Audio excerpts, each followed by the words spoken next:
بوونی ڕووڵێ لە کەرگاندای زرە چینی پرێکردی تاکینە زۆر خۆشە لەهجەرە ډنډکی یو مشهوره افغاني خواړه دي چې د وزیرستان خلک خوست وال د بنو خلک او د کورمې په منطقه کې ډېر پخیږي پخوا وختو کې په دې منطقې کې ډنډکی حتما تقریبا هره شپه به پخېدو خو اوس دا خواړه یو څه کم سوي دي او دا خواړه چې ده تر اخترو پورې محدوده پاتې سوي دي حتما 3 ورځې د کمکي اختر او د لوی اختر په ورځو کې په دې منطقې په دې سیمې کې ډنډکی هره غرمه وي په کمکي اختر کې ډنډکی چې ده له زیړو غوړو سره جوړېږي او پخېږي او بیا په لویو اخترو کې چې ده ډنډکی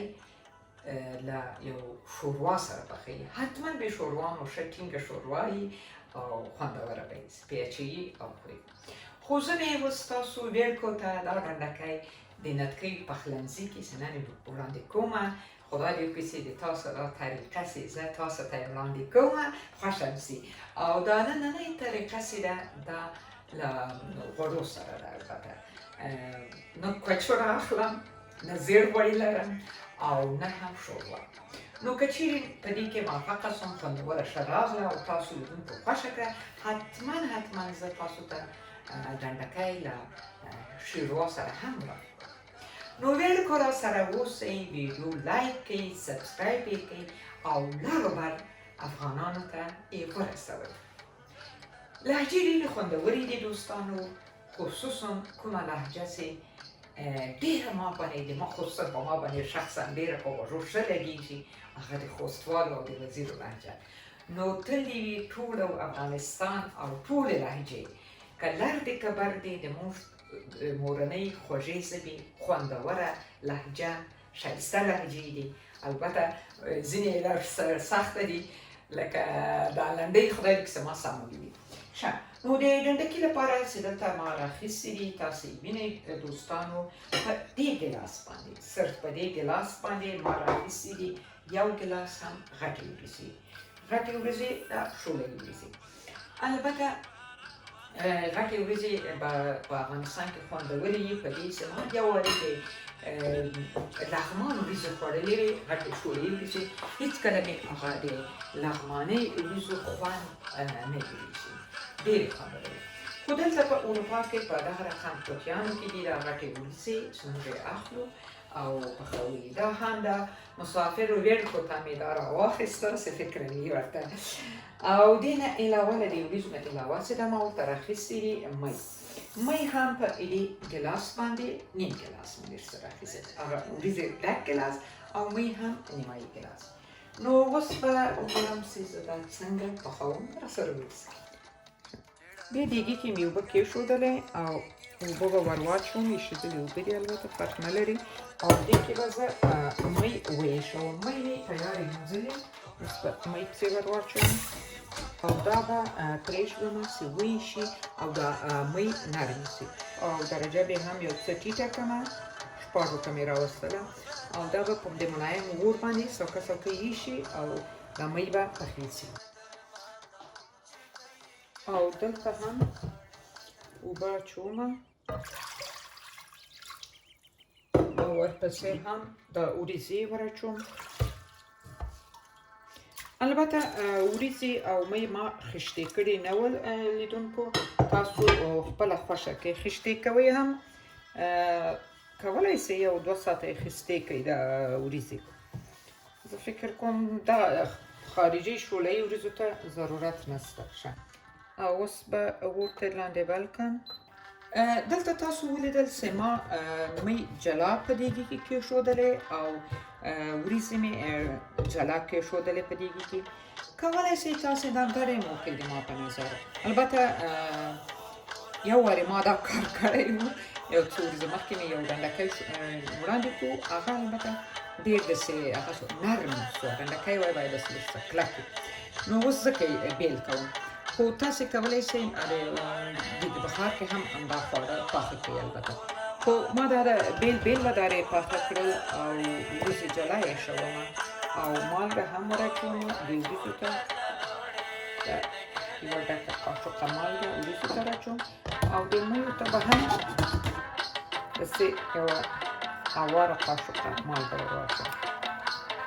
نو مالګه خو تاسو خپله خوښه چې څومره خورئ ښه وغواړئ نه غواړئ او دا به دغسې کېږدمه تقریبا یو 10 دقیقې بعد یې بهوم. ښه اوس به دا میټ چې ور واچومه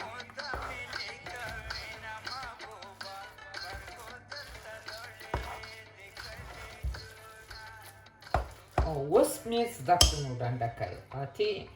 اوس پوه شوم چې خدای دې وکړي البته زه خو اول وارې مو سره قانع وم اول سمه مې پخوه خو ځینو دوستانو راته ویل نه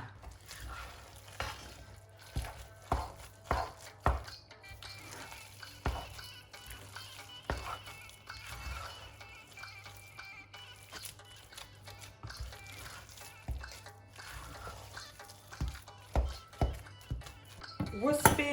نو یو 15 دقیقې داسې دم غوندې کړمه چې نور هم خوندوره شي. خوندوره وه باور وکړئ دومره کیسه کمې کړه داسې مزه یې وکړه ده. نو خدای دې وکړي چې دا ځله مې سمه پخوي بل وار یې رښتیا بیخي دانه یې بیخي داسې ډېره نرمه شوله غوندې سوې وه. فکر کوم له دارې یو څه نږدې ده او که دا له دارې هم نږدې نه وي هغه ډنډکي ته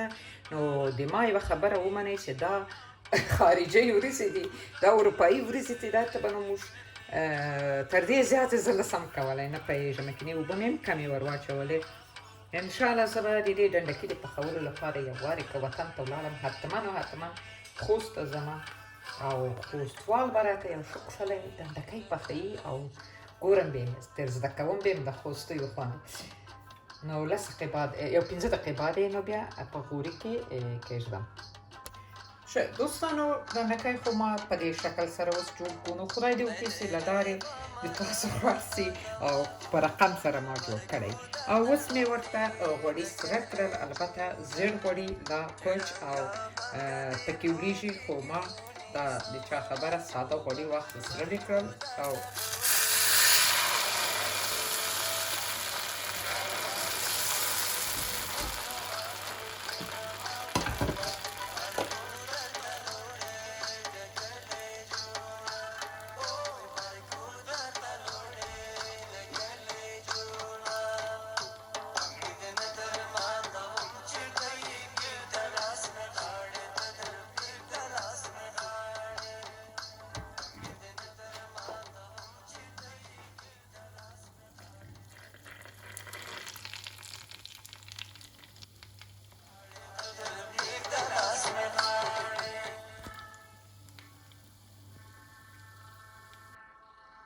د نتکۍ او پخلنځي مینهوالو دا هم د ما د نن ورځې ډنډکی چې پوخ میکو واقعا ډېر خوندور او ښایسته خواړه دي. نو هیله لرم چې د تاسې دا ویډیو خوښه کړئ لایک یې کړئ او لاس په لاس یې کړئ چې تر څو ګرده افغانستان ته لر او بر ټولو افغانانو ته دا ویډیو ورسیږي او ټول هغه ویړ کې چې مسافرین دي او هغوی هم د دې ډنډکي طریقه چې ما جوړه ده او دوی جوړه کړي او پخه یې کړي او بیا ما ته هم عکسونه یې راولیږي. نو د ګرده افغانستان د پرمختګ او د خوشحالۍ او د سولې په هیله خدای په امان او ښې چارې.